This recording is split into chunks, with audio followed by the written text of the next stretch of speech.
All right, now back to Unity. So what we have done is, so far, like a quick recap, we've set up the Strapi NodeJS server. It's running locally. The Postgres is running inside of Docker. We've set up Git. We've set up the Docker nginx config, which is only necessary in production. We've done yarn develop, and that runs Strapi. Let's see. So localhost 1337. Now we're going to have to register and log in. Now for registration and logging in, we don't yet need the WebSocket connection. I've already prepared the script, but it's fine. We don't need to use that yet. We are going to be using good old HTTP requests. So we're going to have to register. So we're going to type in, let's see, I want to test out if this actually types, just to be sure. I'm going to have to type a username, something, something, password, email. The email should not be, of type password. Let's see. No, it's because I duplicated it. Now, we fill them in, we hit register. So we've already assigned the register function to the register button, which is here. And then what the register will do is it's going to call a Strapi endpoint, for registering a user. And then what we first will do is we're going to test that endpoint, see what it returns. And if it returns correctly, if it actually works, we will be able to see that in the logs of Strapi. We're going to use, we can use Postman to test the API endpoint and see if it's actually working. Once it's registered, we will be able to see it pop up here in our content manager in the admin panel. Once it's registered, we will know we will be able to log in. Now, what we can do, is GitHub Copilot again. Yeah, I don't want to turn it off. It might give some good information. But going to call a Strapi endpoint for registering user. Now, let me explain something, how registration usually works in all sorts of applications. Now, when registering, how that usually works is you send a post request usually to your backend. It will include your username, password, and email. Now, how is that stored? Your username is stored as a plain text. Your email is stored sometimes usually as a plain text, but your password is never stored as plain text. So what do I mean by that? So we're going to be sending our username. We will be sending, let me do it like this. Username, we will be sending our password, and email.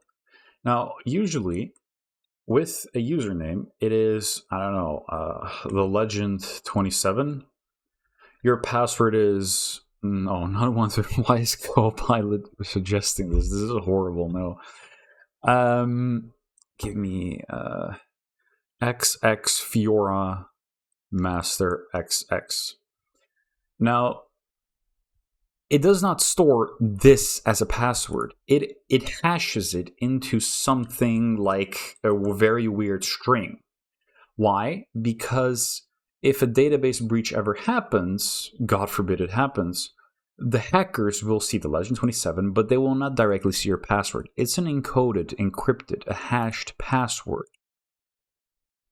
Now, these are special hashes, sometimes with a salt. The salt is this extra token it uses. Like, I think it acts as a secret to be able to hash something. It just, the more you encrypt it, the harder it is for people to crack it. Now, the idea behind this cryptography, this practice is called cryptography.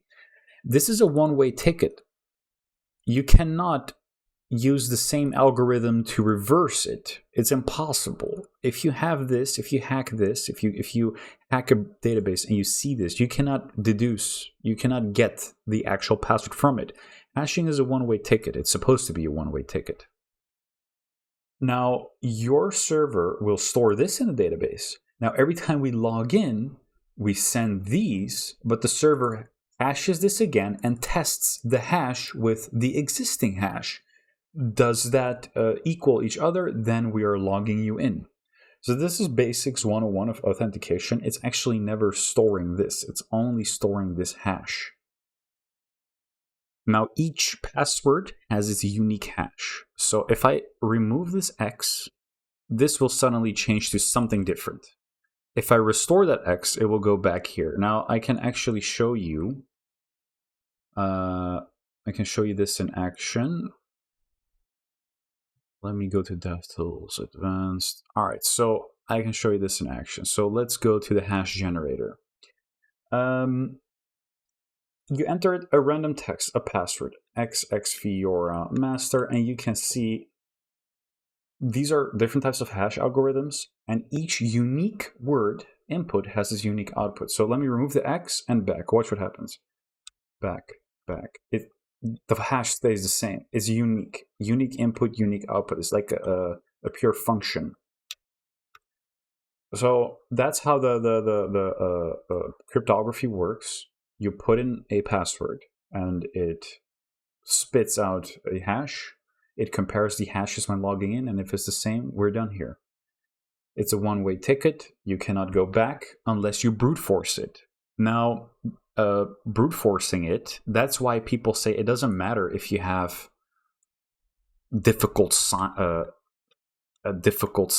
in your number, in your password. What we care about is the length. It has to be a very long length, because if people brute force it, they will first try this 1111, and then 1112, and all the way up to 9999. Now, if your password is like super freaking long, like, I don't know, let's say your password is the quick brown fox jumps over the lazy dog. That's a long password. But this is also a known sentence. Password brute force hacks use a dictionary where they use known passwords that people use a lot, or like QWERTY123 or password 123. And very good dictionaries, they actually take your name, last name, address if they've hacked that, everything, and then reverse them. Like, my name is David. They will try to do default 321, 123. They will try all sorts of things, reverse, merge these things, and like, don't use 123. Don't use your birth year. Don't use your nickname or things people will easily know about you. I think, if I remember correctly, Trump's Twitter password got easily hacked because it was something like this, MAGA 2020 ! This is something very easy a dictionary could hack. You're supposed to try very weird combinations of signs, characters, words. Actually, why am I explaining this? I got very deep into this. So, all we do is we're going to send our actual raw password, something, our email. Strapi in the backend will hash it with their own secret and their own algorithm and store that. And we will see that back in the database. Anyway, I'm sorry. I don't know why I went so deep into this. I really love this, so that's why I went too deep into this. Anyway, we're going to call Strapi. Let's see. If successful, call again. What is Copilot doing? I really don't care about this.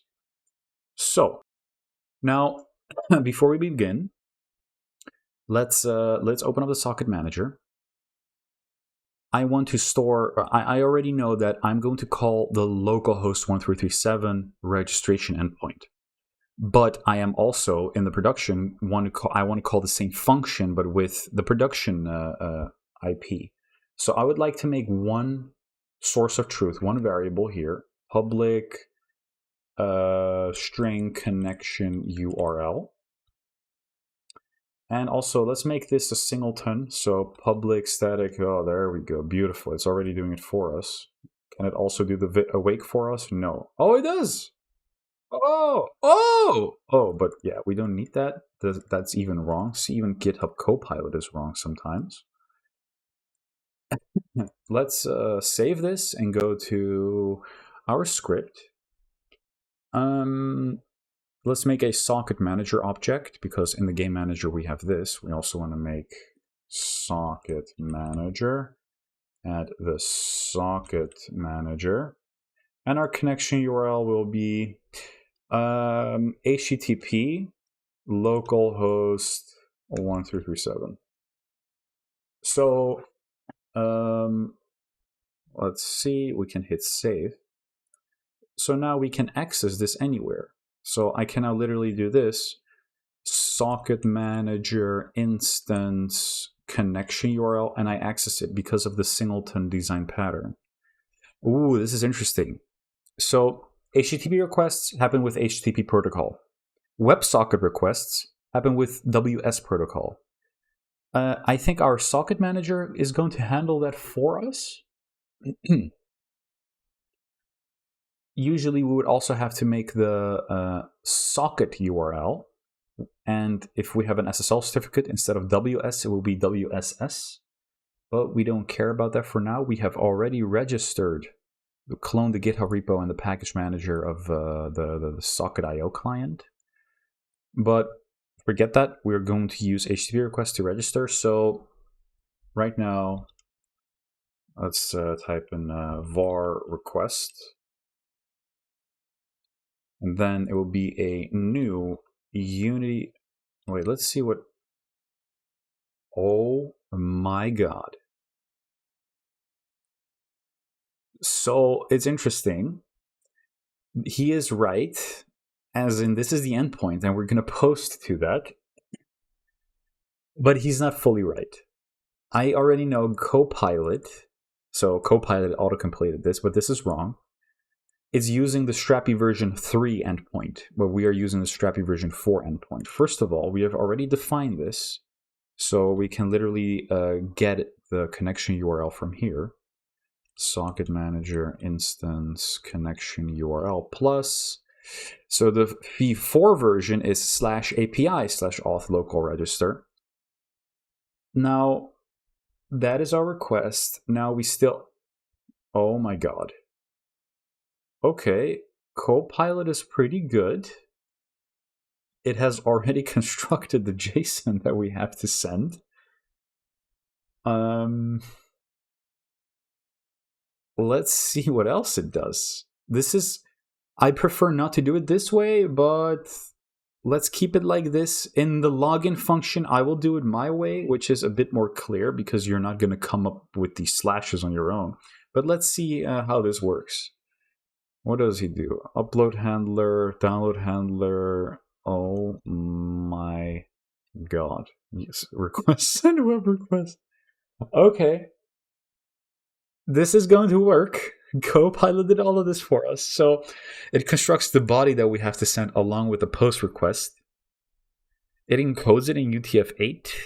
Upload handler, download handler. Okay, let's keep it like this for now. But the type or namespace Unity web request cannot be found. Quick fix, you hover over it, do press on quick fix, and it autocompletes using Unity Engine networking.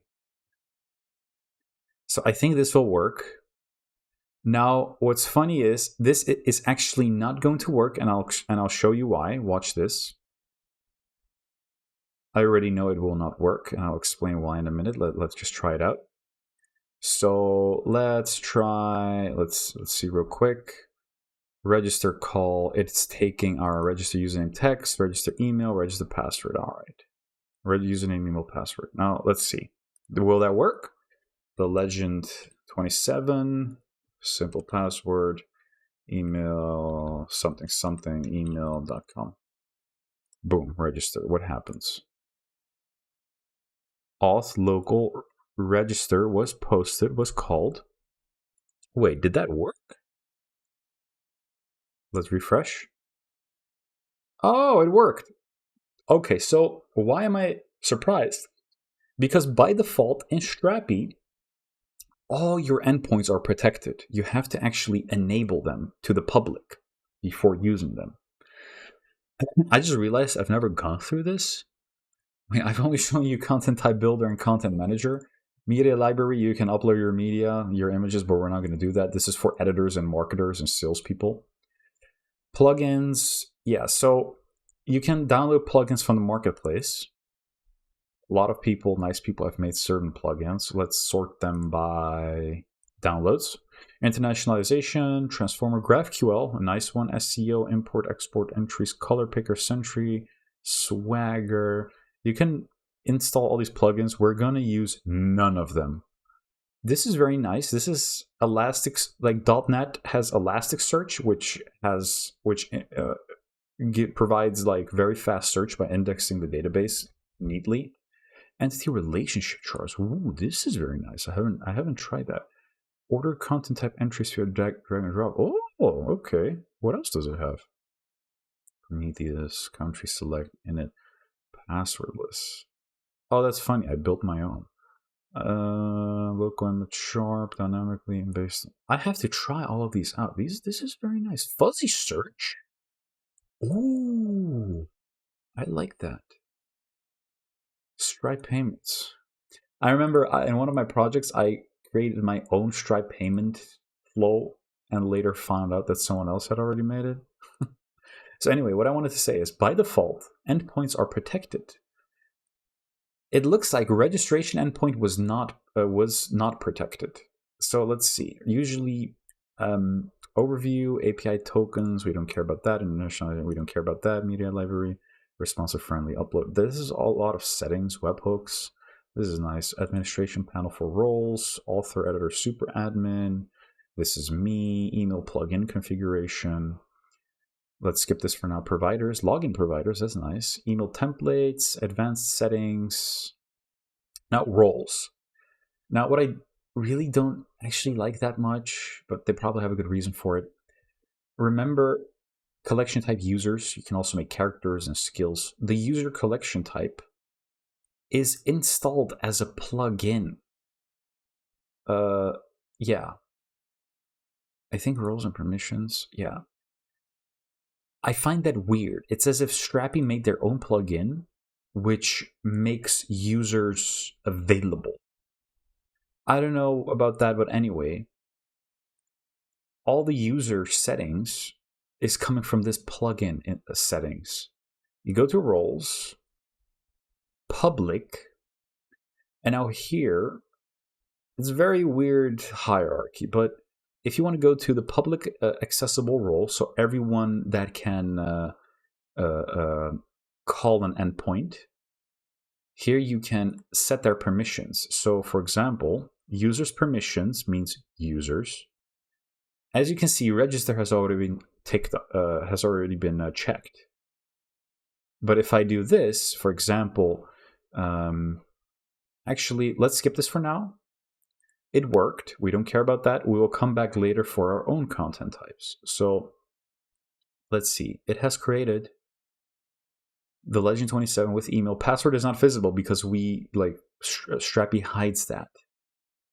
This is an authenticated user because we have registered him correctly. By default, confirmed is true because we have disabled email confirmation. Blocked is false. We did not ban him, so blocked is false.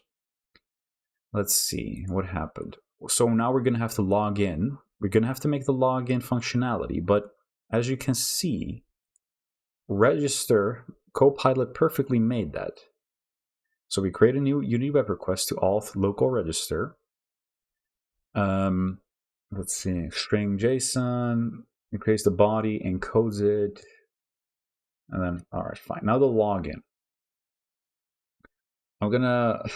I think Copilot is going to do it this way again, but I want to do it differently, a more clear way, because you cannot come up with this on your own.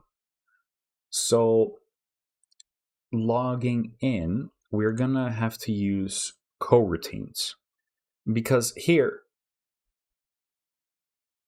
yeah, okay. Where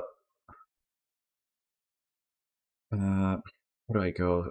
So The thing is, this is... Okay, let me explain. Remove this. Download Postman. Download Postman. In Postman, now that we have registered, we're gonna mock and log in. So let's see. Okay. There's a lot of stuff here. Open Postman, and this is a tool to test your endpoints. I first want to log in with a mock. Like, I want to log in like this. So the login endpoint is auth local without the register. HTTP local is API auth local. Now we have to pass the username and password. Let's see, authorization headers. These are automatically generated. Body. So in the body. Now, let me do this real quick. So username was the legend 27. Password was this. And yeah, we don't need to provide an email. Hit send. What happens? Null. With identifier is a required field. So username is actually called identifier. Send. What happens now? Oh, there we go. So this is the response. Our response after successfully logging in is the JWT token. If I log in again, it will be a different JWT token. It generates a new one every time. We get our user data back, ID, username, email. We do not get the hashed password back. What's funny is, like, when you log in, it removes the password from the response. Or we can still view the password if you want to. Let's refresh our database. We have user registered. Oh, it's an abbreviation. I think is this. Can I view the data? No. Users? Can I view the data here? There we go. See, this is what I meant with the password being hashed. If a database breach happens, this is what they will see, but they still won't know the password. They don't know the secret. They don't know the hashing algorithm. All they can do is brute force this. Now, if someone hacks the database and your password is 123456 and they brute force this entry, they will hack your password in 5 seconds. That's why you have to use a very difficult password and never share your secret tokens, your API keys and stuff. Now let's go back. Where was I? So instead of just sending this web request, like Copilot wanted to do this, as you can see, just send. But we also want to handle the return. We want to store the JWT token, see if we successfully logged in, and then in the future do all the authenticated requests with this JWT token. Now, let's see. What are we going to do here? We can actually close this. Now we are going to have to do it differently. It's going to be a lot of code. So I already know this is going to happen in a coroutine asynchronously. You already know how coroutines work in Unity, I assume. So let's make it like this. It's going to be private IE numerator. Send login request. And the login simply starts the coroutine with the send login request. Now we haven't done the return yield stuff. So we have to make a form, a www form. So www form equals a new form, exactly. Now we're going to add fields to this, just like how we did in Postman. Holy crap, it's actually auto-completing it correctly. Identifier, and now the password too. Come on. Okay, there we go. Then we make a new request, var new request, Unity web request again. This time it's a post. Oh, this time is it not gonna? Okay, socket manager instance connection API with local form. Nice. Okay. Then we do a yield return new request, send web request, and then we handle everything it does. So if new request result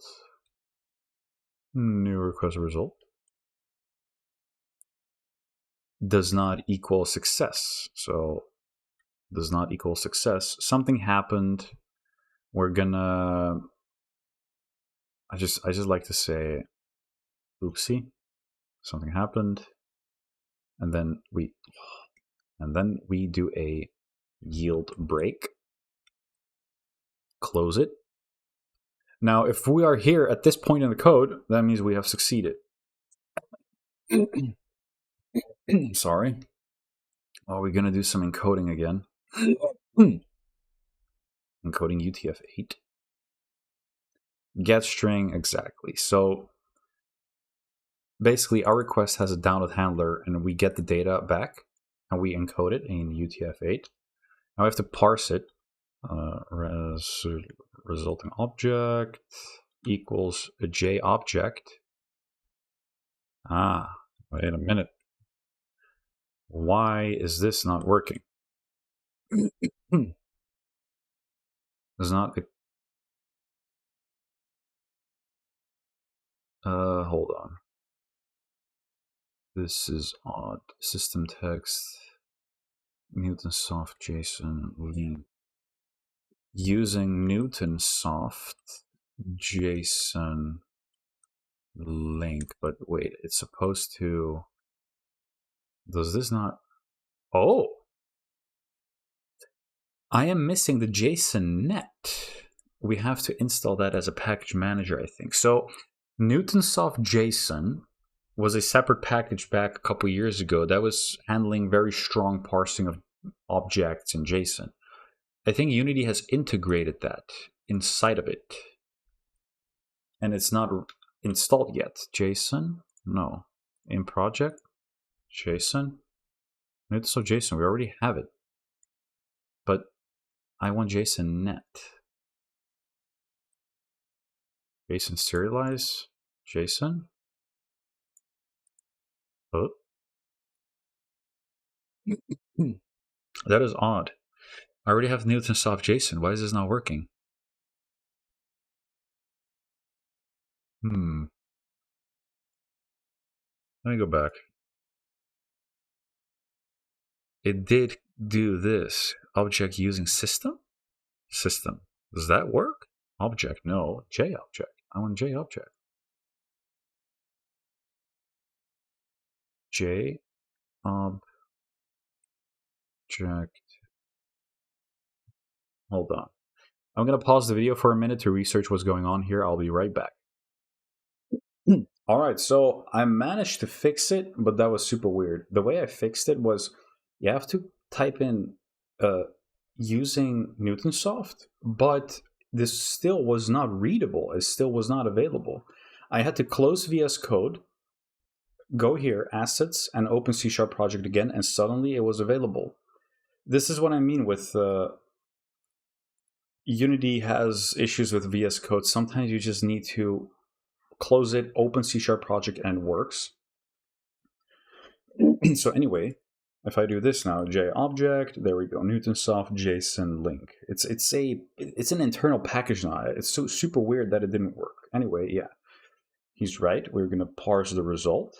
Let's see. Let me debug log the result object.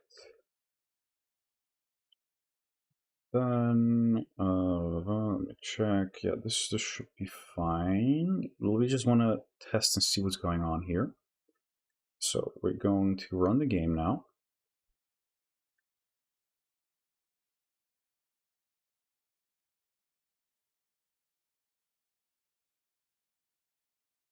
The legend 27. My very easy password. Log in. Boom! There we go. This is the debug log.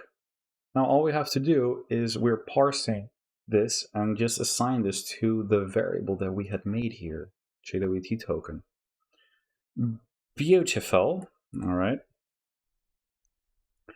Now, okay, yeah, let's do that. Oh man, beautiful. It's already doing this. Let's test this out real quick. Does this parse correctly? Is it as easy as JWT and then assigning it? Just let's look at this.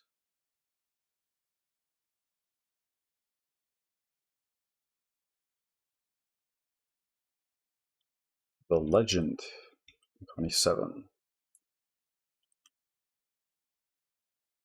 Perfect. Absolutely beautiful. Now what happens if I put a wrong password? Oopsie, it's going to break. What happens in the backend if I do that? Nothing. It's just saying that we called auth/local.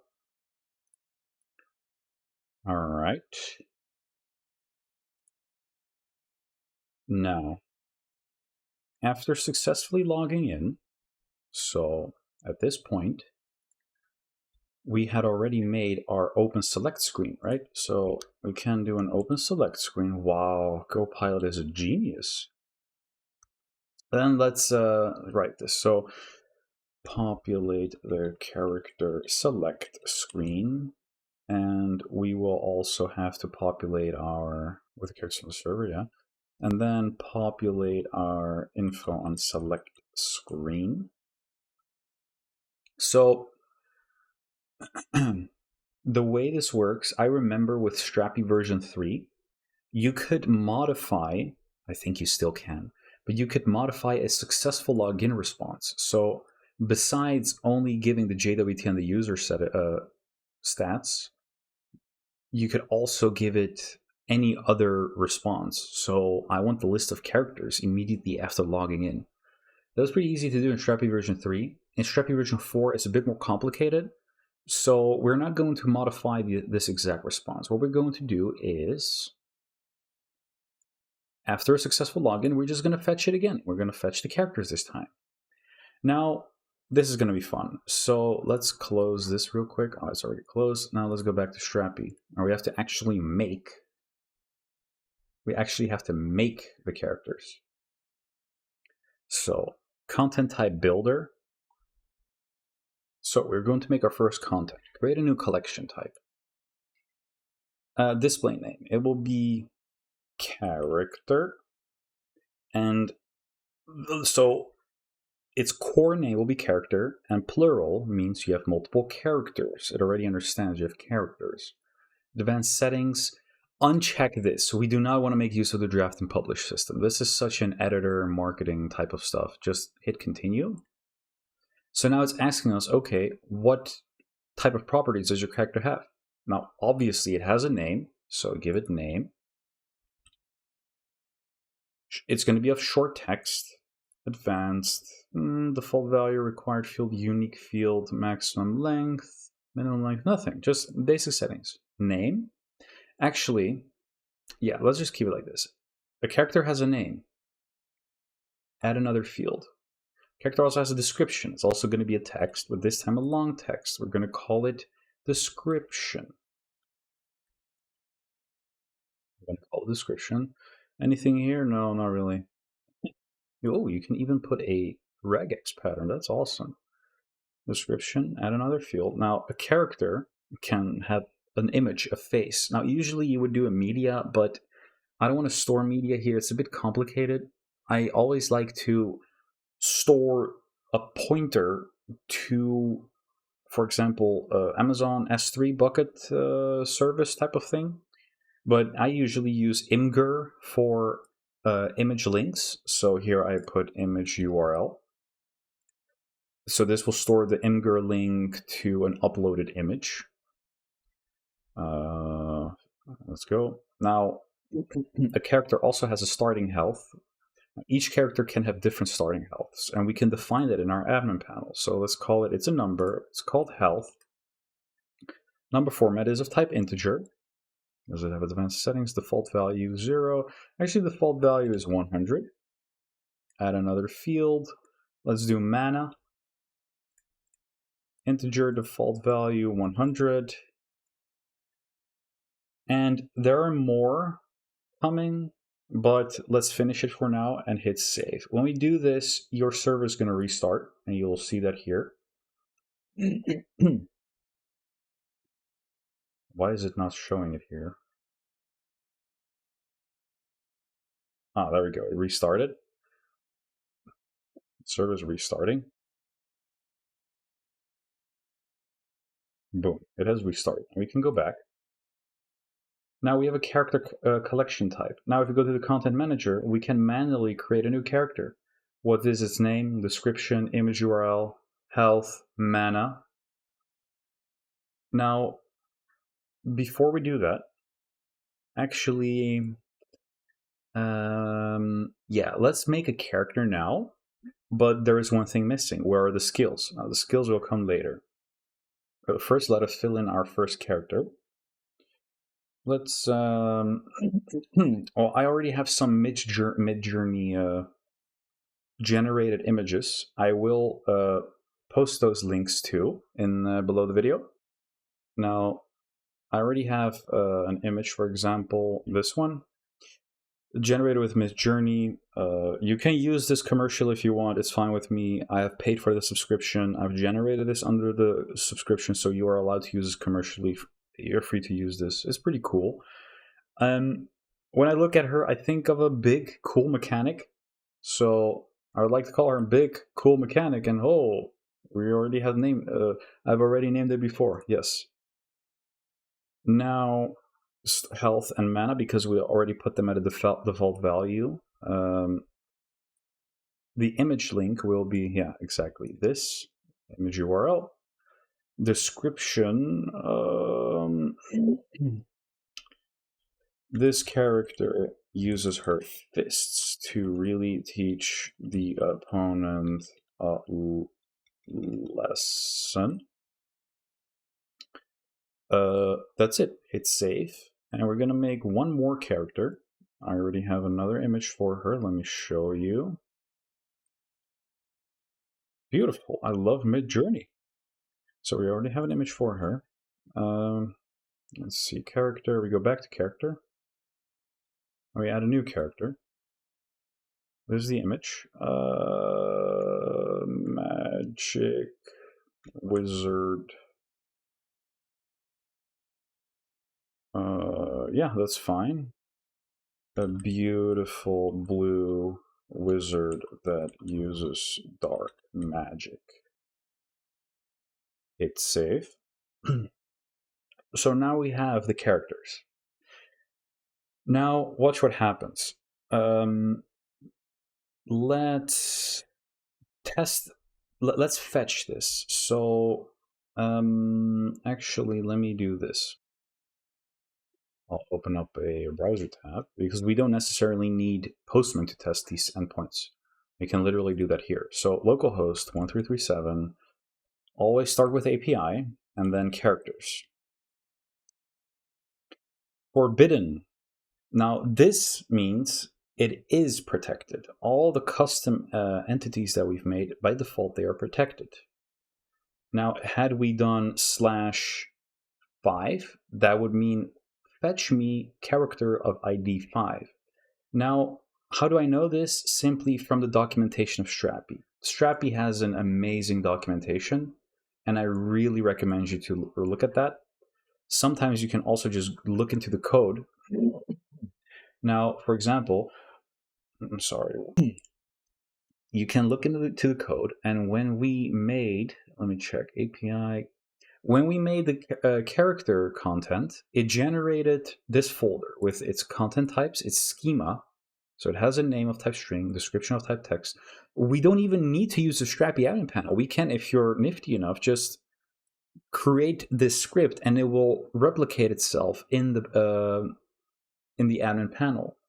Basically, Strapi is just making this code. The Strapi panel, the front end, is displaying this code. Controllers. Here you can extend the core controller. So the core functionality of this already includes the find and find one and the update and the delete. Let's see the routes. Again, in Strapi version 3, it used to display each default route, but here it does not, sadly. Services here too. So you would have to extend these. Again, look at the documentation. We're not going to do that because we don't need it for this game. but the default routes of find, like, let me actually, I really want to show that to you. Strapi default routes. Let's see, routes. Where is it? Find one, TypeScript, only find. This is when you extend it, I assume. Why does it not show the core config? This is more complicated than I remember. Custom route. This is a custom. It's explaining you how to make custom routes. I want to show you the. Let me check Strapi v3 default routes, because for some reason v4 is hitting it because it doesn't want you to edit it. But I can look up the old. Oh man. Yeah.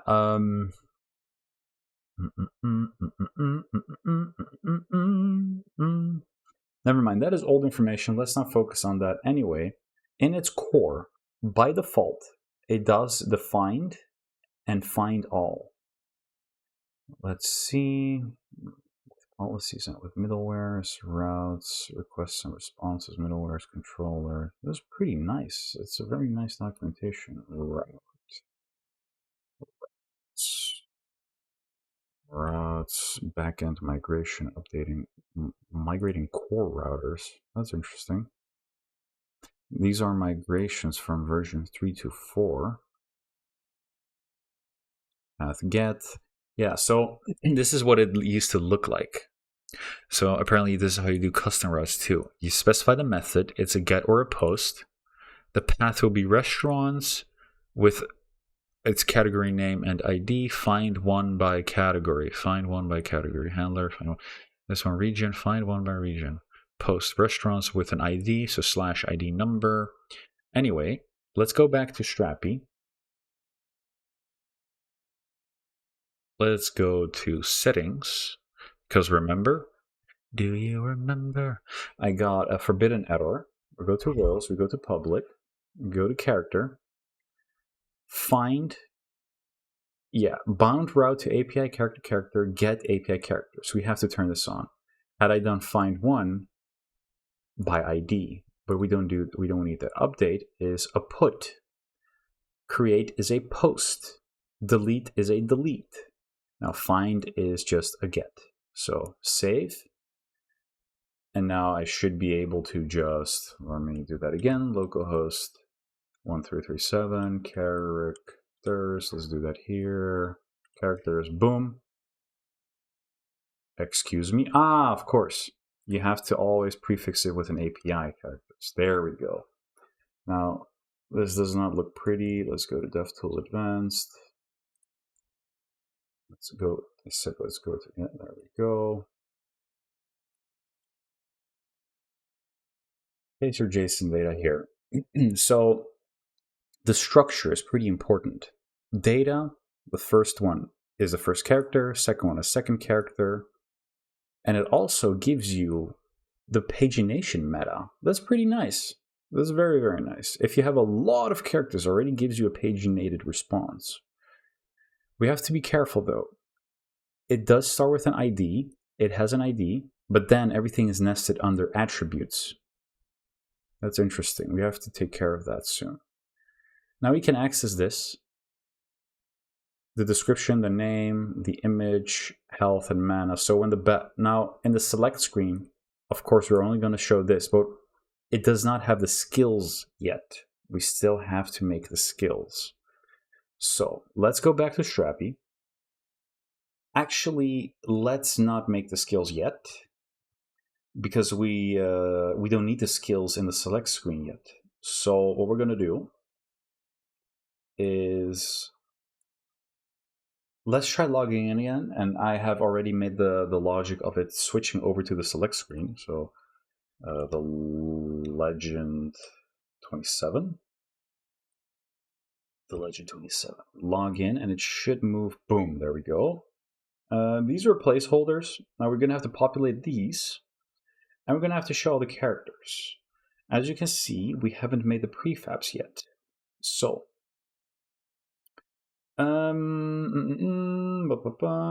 Let's see. Let's close this. Go to select. Now, what we're going to have to do is let's remove this and remove that. Let's call this character. It will need an image, and we're going to have to make a behavior of when we click on it, it will assign the ID, and when we search game, it will send the ID to the server so it knows, hey, this person is now searching for a game with this specific character. Let me think. We can already make a prefab. So go to assets, drag this, delete this. Now, in the manager, we're going to have to store this prefab and the parent of that prefab, because when we parse through the characters and instantiate them, we're going to have to instantiate them under this parent. So this is going to be a transform, and this is a prefab. So let's go. Public transform character select roster, and then public game object. Watch this. It's going to be character, right? Okay, no, it goes in character prefab. That's actually better to say select. Yeah, that's nice. Hit save. Go back. Go back to the game manager. We go back to the game manager. And then drag these. Now, we're gonna have to put a script on this character too. Why? Because when we click on the character, then it will have to. We first store the ID of this character in the script. We click on the character, and it will need to take that same ID and update our chosen ID. And then when we hit search game, it will send that ID. So let me make a character script. Let me think. Is this actually necessary? Yes, because we need to store. Yes, because we need to store the ID. So let's make a character script. So character.cs. We wait, is this .cs or not? Yeah, it is. Double click the prefab, and whatever you do here, you can literally just do this and it will autosave that prefab. Now go back. We go to our game manager, open up character. Well, by the way, I do Control P and then type in.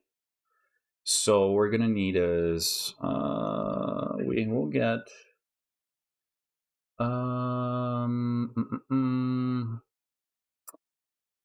do we need the character name? Yes, actually. Let's go back real quick. I want to see what this looks like, because I also want to. We have filled in the character name, but I also want to fill in the character description. So what we're going to do here is UI, with a panel. Then why is this so ugly? Wait, what happens if I not do this? Oh, I can't. So let's do this. We're going to include. We are going to include the name. UI name. And let's put that here. Make it red and bold. That's nice. And then we will, sorry, name. And then we also put the description like this. Description, this will be not bold and in black. Description. All right. Oh. So we have the character. And we are going to tmp text char name, and then tmp text description, public int id, public image face pic. Now this will appear in there. So let's see. We drag the image, so the component that has the image, into. Ooh, what's going on here? Did I not save this?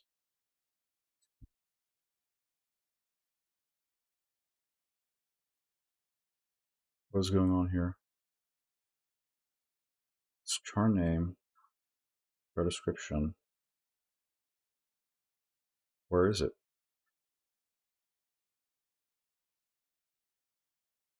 Pretty sure I saved it, didn't I?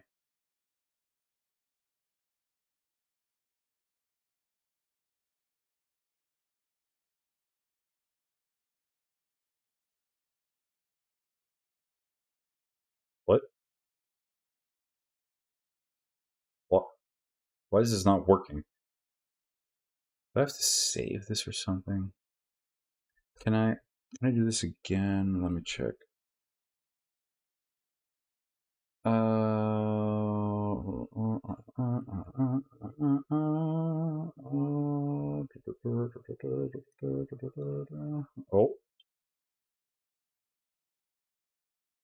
How can I unlink this again? Because I think something is messing up here. This is public, right? It is public.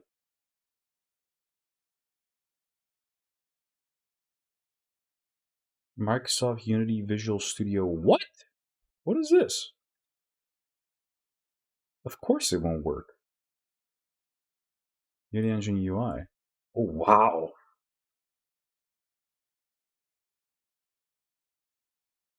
Oh, okay. Never knew that. There we go. How do I save this prefab? Can I kill it?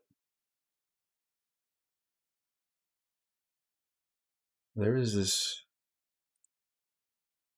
Ah. Apply all. There we go. Now we can remove it.